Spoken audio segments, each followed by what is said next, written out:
This is the Michael Brian Show.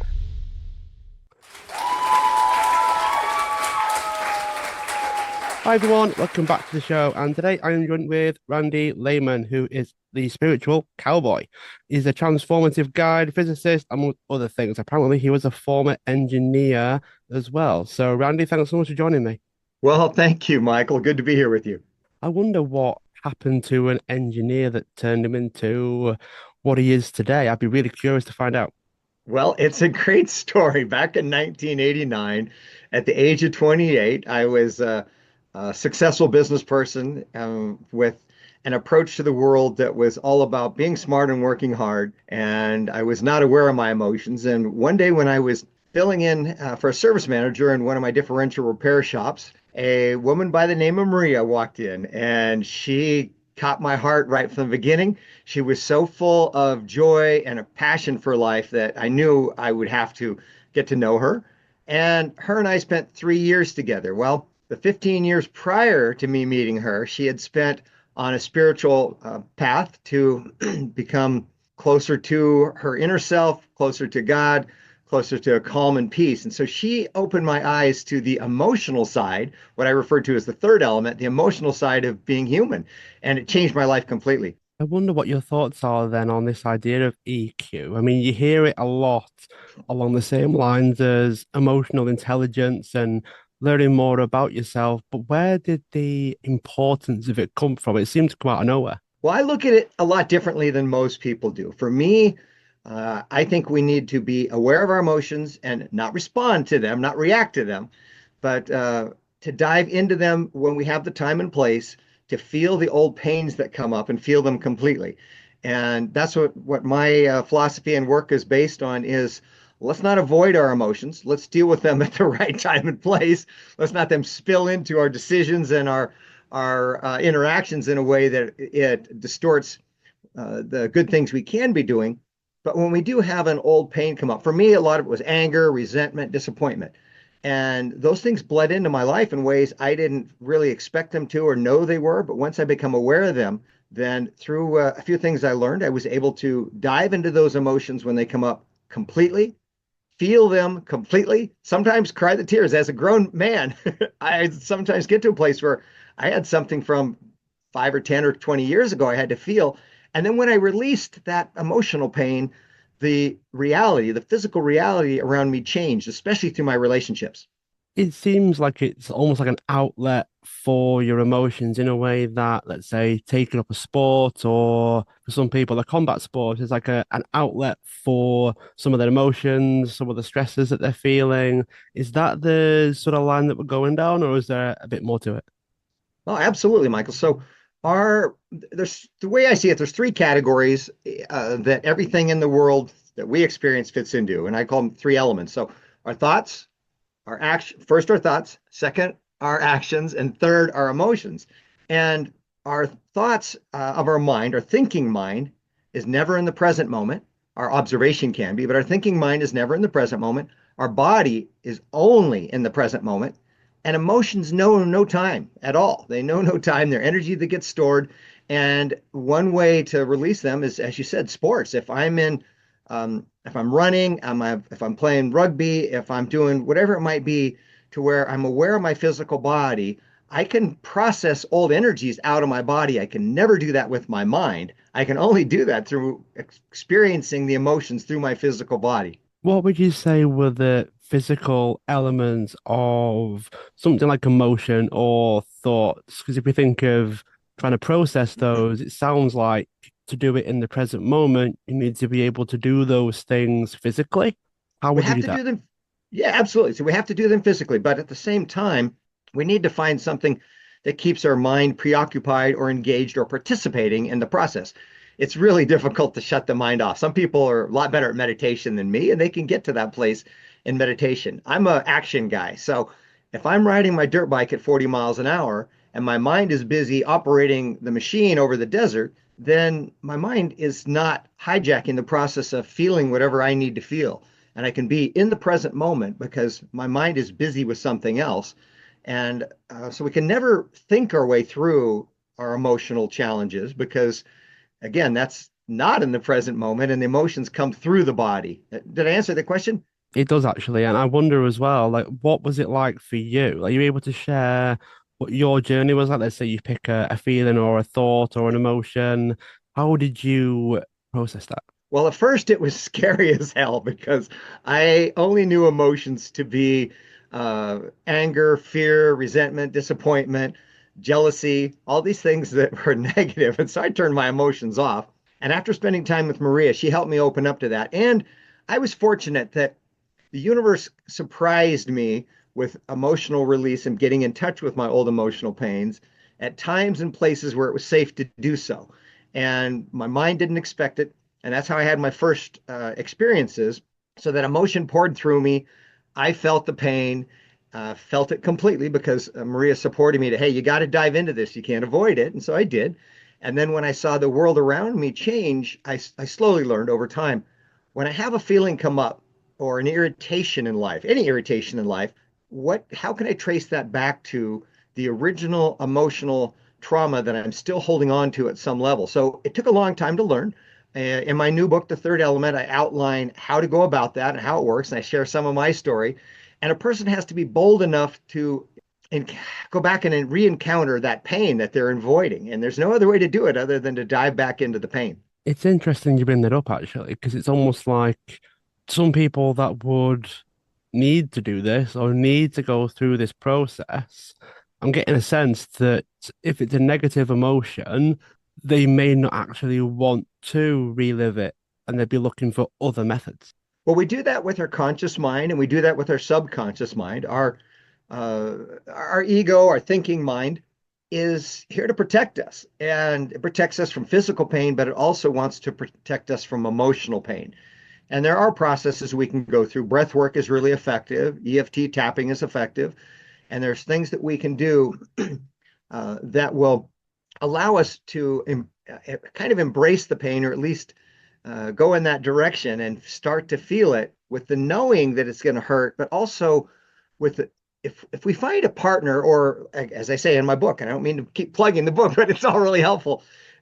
Once it's explained to us, and it was explained to me, hey, you got to feel this, and when you do, it will go away. It won't get bigger. It will go away. And when I realized that, then I learned to embrace it. But at first, I avoided it for a long time. It took me years to learn to appreciate the pain. And I'm a believer that any irritation we have in life at any level relates back to something that the universe is saying, hey, I want you to feel this old emotional pain. And it may not resonate exactly with what you felt originally, but I'm here as a reminder. And that's what this irritation is here for today. One of the things that I know that I had to do in a way was I had to almost not try and control the process as well. So whenever I've had to process things, I can want it to look a certain way or want it to happen in a certain way, possibly faster than it should. And that encouraged me to actually slow things down or avoid the whole thing altogether. So very often it seemed for me anyway that I had to let go of it needing to be a certain way, whether it was from a book that I'd read or an interview that I'd seen where they were describing it for them. I had to be prepared to essentially have my own journey, my own time through it. I agree with you 100% because it really comes down to being willing to surrender to whatever path works best for us from, I believe, in higher source, and whatever path is going to be best for us. We don't always see with our own eyes or our own mind. And it sounds like you've been through some experiences already, Michael, that have helped you to understand the power of surrender. Do you find that that's actually, I guess, the main part of it? You need to be just trusting the process and letting it happen, so to speak. Well, we set the intent. And part of setting the intent is being willing to feel the old emotional pain. And although the mind says, oh my God, this pain is going to kill me, the opposite is true because health effects and relationships and all those things get negatively influenced by old negative emotions that we don't let go of. But we have to set the intent and start down that path. And if we find a mentor, a partner, a teacher, somebody who can help us, it makes it a lot easier. But people can do it on their own as well if they're willing to surrender and go down that path as you've explained. What would you say to someone that was interested but not necessarily committed to this journey? Is there a way of wording it in a way that would, I guess, convince them to at least try it? Well, just a little more on my background. I'm educated as a physicist, and I see everything in the world from logic and reason. And I'm very comfortable with my emotions. And I think that my emotions, anybody's emotions, are the most important thing in their life. Joy and peace, those are emotions that we want to reach. But I react first by action, second by thinking, and third by feeling. But we can learn, and I learned, and people can learn that this process of setting our intentions, working through getting in touch with our body, and then allowing through whatever process works for us. And I can talk about more processes later, but again, breathing or acupuncture, massage, working out, whatever helps us get in touch with our body with the intent we're going to feel the pain, that will take us there. Once we decide we want to go there, then the universe will support us on that journey. So we set the intent with our mind, and then we start with whatever tool is we're most familiar with, and we will find some old emotions come up. It might not be a lot at first, but we're only given as much as we're ready to deal with. One of the things that actually just came up for me now is this push pull of intention without necessarily being able to control the outcome or control the journey. So sometimes we can have an intention in mind, but then once we get started, once we're committed or once we at least agree to go down this path, you may need to be open to changing that. You may need to be like, okay, well, I intended on this, but the way this is going, I may have to think of something else. Yes, I agree with that. And so the way I see the world is we are spirits here in a human body having this experience, and we have a soul that is infinite. I believe in reincarnation in many lifetimes. And I also believe that God, source, the universe, any way you want to name that, gave us our personality free will. So we make a choice, and the universe wants us to set a destination and wants us to set goals. But the universe also wants us to ask for guidance, be accepting of guidance and direction, and surrender the path to our goal and also surrender our exact goal. We don't know exactly what's best for us, but again, Source wants us to have an idea. And if I'm going, if I'm going to accomplish something, if I'm going to build a house and it turns out that I have to do it in a different lot in a different time with a different builder in a different place and changes the design, if I'm willing to surrender to some changes along the way and I ask for guidance, I'm going to be guided to the best possible outcome. And so it's a combination of our will, our free will. And if our soul has something we're supposed to experience in this lifetime, then that overrides our free will.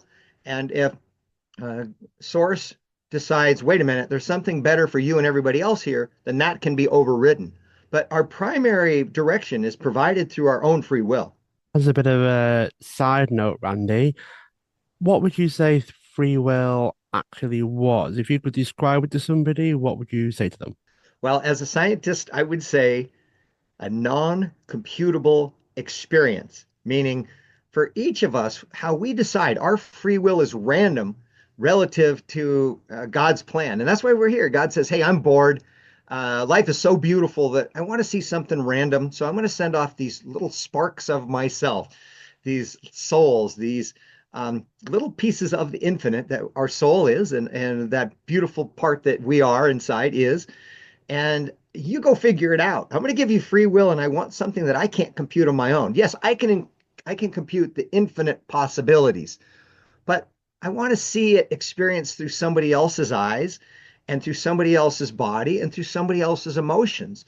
And so these experiences each one of us has here on this planet through our free will is what I refer to as non-computable. It's non-predictable, and that's what makes it so beautiful. Do you think that's what other people would think of it as beautiful? And then I guess there is a flip side of there are people that actually think free will doesn't exist. Well, I absolutely believe that free will exists. I believe that our soul sets a fate for us on certain things we are here to experience. And I believe that good wins eventually. And as soon as we turn to love as an answer, then we win. But for me, if I go back 35 years ago, when I was first introduced to all this, it was scary, and I didn't see the world necessarily as a beautiful place. I wanted to make it work logically, but my approach avoided my emotions, and to me, any emotions were scary, and life wasn't so beautiful because avoiding my negative emotions caused me to avoid the beautiful positive emotions that we're here to experience. Yeah. That must be a weird way of, I guess, seeing the world, but then equally it's an effective way. So when you think things are contradicting your emotions, you're not necessarily allowed to unusefully react to your emotions, or at least negatively, whether you're getting a bit angry, you can't go around breaking things. It seems like a strange way and yet a very effective way of seeing the world because you find a way of keeping yourself, is the technical term grounded or even? That seems to spring to my mind. It seems like the more you can do that, the better off you'll be. Grounded and even are two words that describe it really well. So, emotional intelligence, meaning being aware of our emotions and not letting them take us over, that's absolutely important. But I like to take it to one level deeper of, okay, say I'm in a boardroom and I'm in a really tense negotiation and I'm pretty calm, but I'm having some irritations come up because somebody is attacking me or confronting me in some way. Okay, I'm going to have emotions. I can write down what I'm feeling and I don't have to express it. I don't have to deal with it right then and there. And as men, we need to turn off our emotions from time to time. If you go back 2,000 years ago to protect my family and myself, I might have to kill a man with my bare hands. Now, I don't condone violence in any way. Violence is not necessary in today's reality, but instinctually, we had to learn to turn off our emotions. And so we can turn off our emotions in the moment, write down in some way, capture what we're feeling, put it aside, and come back to it later. That's something I really push is journaling. And then if we're at a place where we're in our own time and place, and we can take out a piece of paper and pen or pencil and start writing down our challenges, let's see if we can also write down the feelings associated with those and work through them in our own time. So becoming aware of our emotions is a big part of healing them, but we don't always have to do it right then and there. We can go back to it later when it's convenient. Can you paint a bit of a picture for those that are listening of how that would work in, say, a boardroom or in the moment where you feel something and you intend on not reacting to it in the moment, but then taking it with you to then go away and process it. But then in my own mind, I'm thinking, okay, but you still have to do things in the moment. Otherwise, you may still not get that big deal, or you still might have to confront the idea that you're also now being confronted. How would you then do all that, but then handle yourself in the situation? Well, what really helps here, something that we can't change and don't need to, is emotions know no time. They're not limited by time or space. So they're a lot like gasoline. If I take a 20-liter, 5-gallon metal container of petrol and I store it for 10 or 20 years, and I pull it out and open it and pour it out or pour it into a automobile, it will burn. It still has that same energy years later. But once I burn it, it's gone. I can't burn gasoline twice, and I don't need to. And emotions are the same way. I can't burn them twice, and I don't need to, and they store over time. So if I put my emotions aside today and I want to bring them out in 5 minutes or 5 years, that emotional energy will be exactly the same in the future as it was at the moment I first experienced it.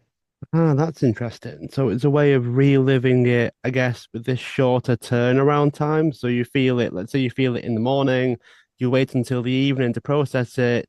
You can put yourself in that situation with that emotion as if it was happening straight away. Yes, and again, I keep saying breathing exercises, but that's something I can use in a boardroom. So I can stop, I can take a breath, I can feel my stomach expand, I can feel my lungs expand up into my chest. I'm using my mind to observe, so I'm not hijacking the process. I'm in the moment, aware of my body. Blow out the breath, breathe out the breath. I watch it, feel it, breathe out. Suddenly, I'm in the moment, and I can even process through some emotions that way without having them disturb my peace in the moment. Now, deeper emotions, they're going to disturb our peace from time to time. But it's what you said. If I have a challenge in the morning, I can decide I'm going to hang on to this. And I write it down. I'm a list guy. I write it down and I come back to it later and say, okay, this is what I was feeling. I'm going to go through my breathing, through my EFT tapping. I'm going to go for a walk in nature and I'm going to intentionally recall that emotion and say, I'm ready to feel it now. Let's get through this. And it works that well because the the present moment of our body is always with us. And that's where our emotions come through, is in that present moment of our body. And from a place that's bigger than time. It's really contradictory, but it's beautiful and it works. Now, I know that you're quite passionate about the idea of, I guess, being more peaceful, being more joyful. And I think I've heard that harmony is quite important, but I wonder if you could describe what you mean by harmony and then which elements do you think need to be harmonized or work together? Well, before I address harmony, I'm gonna address my old way of looking at life, which was if I'm in a place of harmony, it's going to be boring. I'm not going to have the excitement and the challenges, and it won't be as interesting. Well, that's not true. What harmony means to me is I'm in flow with the world around me. So I'm always experiencing change from the world around me, whether it's the weather, whether it's my relationships at work, whether it's my family and friends. So I'm always feeling and experiencing change, but without the huge excitements that go away and leave me with the downs afterwards and not with the huge sadness that used to come. So I'm more in the middle, flowing along in harmony with the changes in life. And that brings at times disappointment, at times a little sadness, but not so much deep sadness and not so much deep concern and worry. And when challenges come up, I really believe in Eckhart Tolle's approach, which says, say yes to it, feel it now, and let's not deny it. Let's experience it now. So, harmony for me is I'm going to have changes in my life, but I'm going to accept them. I'm going to embrace them, actually. And even if they're an irritation, I'm going to look for the gift within them. And in doing that, I can be more fluid in all my emotions, including joy and peace and love in the moment every day. Is that a constant practice, or would you say there was an element of, I guess, passiveness of it, where you do as much as you can initially and then it gradually gets easier? Well, the beauty of releasing our old emotional trauma through experiencing it and releasing it is love fills those spaces immediately. We're naturally loved. When we're a baby, when we're 1 or 2 years old, we're innocent, we're loved. But then we have to learn certain ways of being in the world to fit in and be accepted and all these things that cause us to have emotional trauma and baggage and also mental patterns that we learn to survive that are not necessary. So as we release these by working through, as I said, our trauma, I've said it 100 times already, but when we do that, then the peace fills that place, and peace is our natural state of being. Now, it isn't for most young adults and for most older adults. But as we learn to release and we release more and more, we naturally find an equilibrium that is of peace. And I've been at this 35 years and I found a lot more peace in my life. It's definitely been worth it. But I still have irritations every day. So I hope in another 35 years I can be through more of it. It's an ongoing process. You hear it quite often when you think of the people that are going through these spiritual journeys, they very often describe it as being quite painful at first, but then there's the benefit that comes later in the we need to somehow communicate the fact that yes, it's uncomfortable, but you will get better at it, or the benefits will come as a result of that.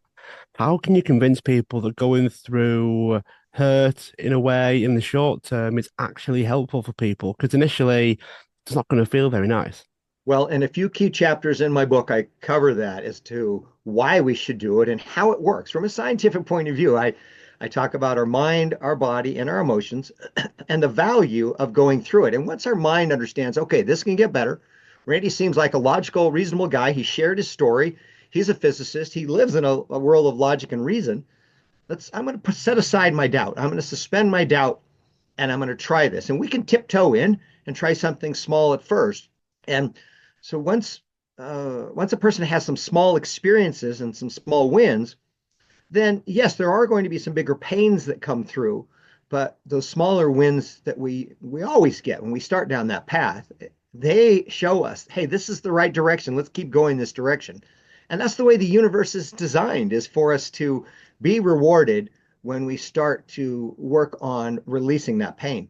What would you say are some of the effects of that? If you think of someone that's going through this process, the idea of not having the negativity anymore, what's it like for that person? How do they feel? What kind of actions do they start taking instead of not taking? Painting the picture of the other side of this for people. Okay, absolutely. Thanks. That's great. I missed that. So what's going to happen is they're going to experience life at a deeper level as we open up emotionally to the moment. We're going to see the beauty in nature. We're going to see the beauty in the people around us. We're going to see the beauty within ourselves. For a lot of people, we're taught not to be prideful. Don't see the beauty in yourself. You're not any better than anybody else. And I'm not saying we're any better than anybody else. What I'm saying is there's beauty within every one of us. And when we start to feel the beauty within ourselves, then we can see and feel the beauty in the people around us, and our relationships change. Instead of tension and confrontation, there's cooperation, there's compassion. We things are better coordinated, and the word you used earlier, harmony, comes into our life. And that happens as we release those fears that are associated with not wanting to feel what we felt in the past. And harmony flows in naturally, and our relationships improve, our health improves, our financial well-being improves, our synchronicity on wonderful happenings in our life, it all improves. If the benefit is that intense, it's that transformational, why would you say that people avoid it? Is it simply the initial pain that we want to avoid, or is there a bit more going on? Well, it's because if we don't understand the rules of the game, then we're not going to play. If we don't know how to win, we're not going to try. And if it hurts to play and we don't know how to win, we're definitely not going to play the game. So I'm a small guy. I didn't play football because I knew it would hurt, and that's kind of the way it was for me for emotions originally. But there's only two rules in the universe, the way I see it. God only has two rules. One is when we respond to any situation with love, we're going to find a solution. And the other rule is everything we experience is co-created with us by the law of attraction. And the law of attraction says whatever we are will be reflected back to us. And now, as a physicist, I always talk about vibration because in science, at the lowest level, when we get down to atomic and nuclear and subnuclear, everything is a vibrational energy. And so the three elements that we are, our thoughts are vibrational energy, our body and our physical world is vibrational energy, and our emotion is vibrational energy. And when we are aware of that and we can make changes in our thoughts, changes in how we treat our body and the world around us, and we're able to clear out old emotions so we no longer have those negative emotions vibrating within us to attract negative experiences, then we have fewer negative experiences and our thoughts are more effective and our physical actions are more effective. How would you suppose that we can actually win this game then? It seems like we need to give some kind of toolbox for people, or I say, right, you're going to play the game now. Here are the rules. Here is how you win. Here is the best version of what you can do. It's almost like, do you walk a marathon or do you run the marathon? Usually there's a lot that can happen in between.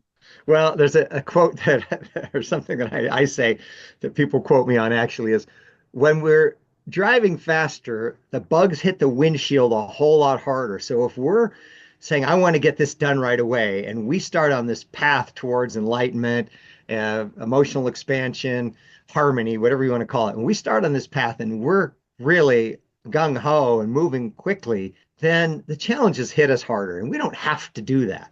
We have eternity to evolve. Now, for our personality in one lifetime, we want to become evolved and experience more joy and harmony.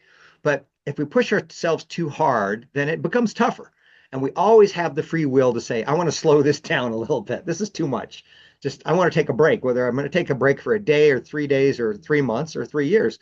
We can say that and we can come back to that growth again later, or we can speed up the process anytime we want. We can say, I want to experiment and I want to go through this a little faster. What does that feel like? And we surrender and say, God, show me what does this look like if I move a little faster? And then we get the experience, but that free will always comes back in and we can decide how fast we want to move. It's interesting that we can decide or we have some free will based on the speed of this, how do you think about the risks of going slower versus faster? Because as you say, the bugs hit the windshield, but then is it a too slow or not so much? Well, my guess, and I use the word guess deliberately, is that it takes 1,000 lifetimes for a soul to evolve. So if I go back in time, however far that is, and I'm on my 152nd lifetime, and I'm still trying to figure out food and shelter and getting along with people and skill sets and I'm working on all that, then God just says, okay, take your time. It's going to take some time. And yes, it's going to be difficult, but at any level, at any point in time, in any lifetime, we can say, God, help me. Source, love, help me. I surrender, help me through this. And then we're going to be able to find an answer. And if we decide that we want to eat pizza and drink beer this lifetime and just hang out and do nothing, then God doesn't judge us. There's no expectation, there's no judgment. It's only up for us to experience what we experience mirrored back to us by the law of attraction. So there's no expectations for us. And we set those expectations for ourselves as we experiment with change and get feedback as the universe around us changes as a reflection of our internal. In that case, then, what are we learning? If we have these 200 lifetimes, what are we trying to learn? What is the objective? What is the idea that we need to understand? Why have so many lifetimes to learn something or to live a certain way if there isn't an ideal or there isn't a destination? I'll speak for myself. To look back now at all the challenges I've been through over my whole lifetime, I'm 63 now. A lot of it really sucked along the way. And then when I started approaching it differently, it didn't suck so much. And eventually it got to a place where the irritations weren't that bad and there was more joy and love in my life and it got better. And when I look back now, see, this is something I want to share. The only thing that's real is love. The rest is all an illusion for learning. And when I say learning, I mean learning that love is the answer, learning to see the beauty in the things around us, learning skill sets. If I'm going to be a plumber or a carpenter or a computer programmer, I'm learning that skill set. And it's interesting, it's challenging, it's something to do. If I just go swim in the water, and a lot of your listeners are in centigrade. I'm a Fahrenheit guy. If I'm in nice warm water, 84 degrees, and I'm swimming for an hour, it's nice. For 3 hours, it's a little long. For 3 years, I'm bored. And so my soul and my personality says, give me some challenge. Let's take on something interesting here. Some of it's going to really be difficult, some of it's going to hurt, but I want to learn, I want to experience, I want to grow. And for me, it's taken me a long time to learn and grow. And so I don't know how many lifetimes it takes, but I know that this lifetime I'm in is most important. And it doesn't happen immediately, but it's always worth the work. I hope I answered your question, Michael. Yeah, yeah. I mean, it sounds like this is quite closely linked to things like peace and harmony and joy, because if you experience these things and come at it from a progress over perfection type mindset, it can be very easy to enjoy the process or enjoy the journey because you've got many of them. So why would you speed things up? Why would And you try to force things if you're going to be here a long time? if we can find a way to connect with our body and our observing mind and our emotions in the present moment, then so much joy can come through. And if I'm thinking about the future and worrying about how I'm going to adapt and create a good future, I'm not in the moment enjoying where I'm at. If I'm thinking about the things I regret from the past, I'm not enjoying where I'm at. But if I could take a breath, if I can use gratitude, gratitude is really strong. So maybe there's only a few small things we're grateful for in our life, but if we stop and think about those and set the intent to feel that gratitude, that brings us into the moment. And gratitude is feeling the good things in our life. And when we feel gratitude and the good things in our life, that vibration goes out to the law of attraction. The law of attraction says, oh, you're feeling gratitude? I'll bring you more of that. And when we are able to do that more moments of our life, breathe, be in the moment, observe, feel, then we're going to experience more joy. We're going to experience more fun. We're going to experience more of the things we want to experience. If we're in our mind, and we have to use our mind to navigate our reality and to set our intentions and to help us get where we want to go. But if we stay stuck in our mind, we never enjoy the present moment of this beautiful life. Well, that is definitely a great way to see things because if you think about it in that way, I would have a hard time feeling the negative emotions, especially if you're able to process them and let them go and then try to direct them back to how you want to feel. It seems like the negativity just doesn't really hang around that long either. No, it doesn't. It has no power of its own. And I have a whole chapter in my book, chapter two, on evil, which says evil is only as strong as it needs to be for our personal lessons. I mean, it has no power of its own. It's like a parasite. So if I need to experience evil because I need to forgive, I need to let go of an old pain of betrayal from 10 years ago, then evil or something negative comes into my life to reactivate that feeling from the past within me. And as soon as I'm able to get to that old pain and feel it and release it, like the stored gasoline that we burn off, it's gone and the evil is no longer necessary. It just fades away. Its only purpose is to help us learn through our choices and to help us appreciate love and good through contrast. That's an interesting point as well, because you've got the idea of experiencing the opposite from what you want so that you know what to move away from.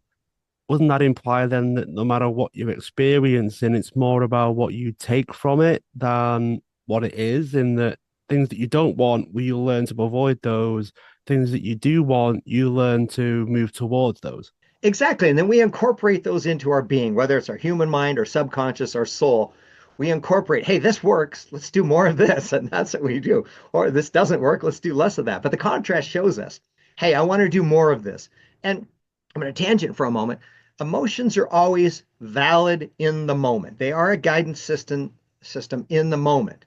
So if I'm feeling good emotions, I want to move towards what's giving me good emotions. If I'm feeling bad emotions, I want to move away from what's bringing up old bad emotions. Now, it doesn't mean I avoid them forever. I have to process through them completely, as we already talked about. So when an old emotion comes up that's negative, it probably does not guide. It's probably not here for guidance today. As adults, we're more guided with our brain, but when we are in the moment of, okay, I'm feeling all this and I'm focused on the good, then more good comes. And that's really the goal. And that is what that I can guarantee to anybody listening. As we let go of the pain, more good comes in. And only the good is real.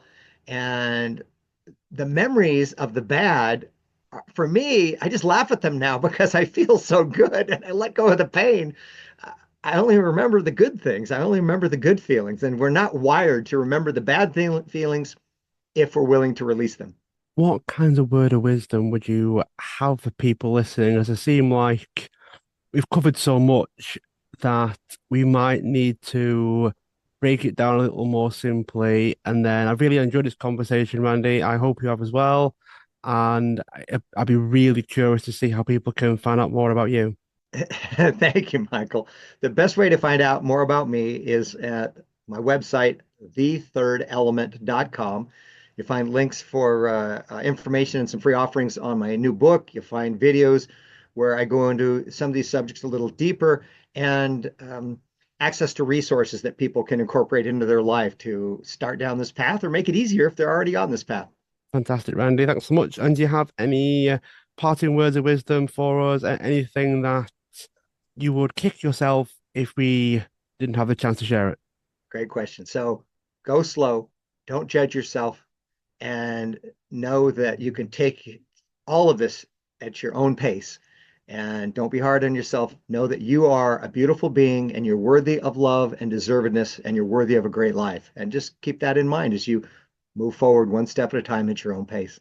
Thanks so much for being a guest on the show. Those that are listening, feel free to subscribe, share the show, tell others, and also leave a review wherever you are listening into your podcasts. Randy, it's been great. Thank you very much. And I look forward to keeping in touch. Thank you. You're welcome. Thanks for having me on, Michael. Your question's fantastic.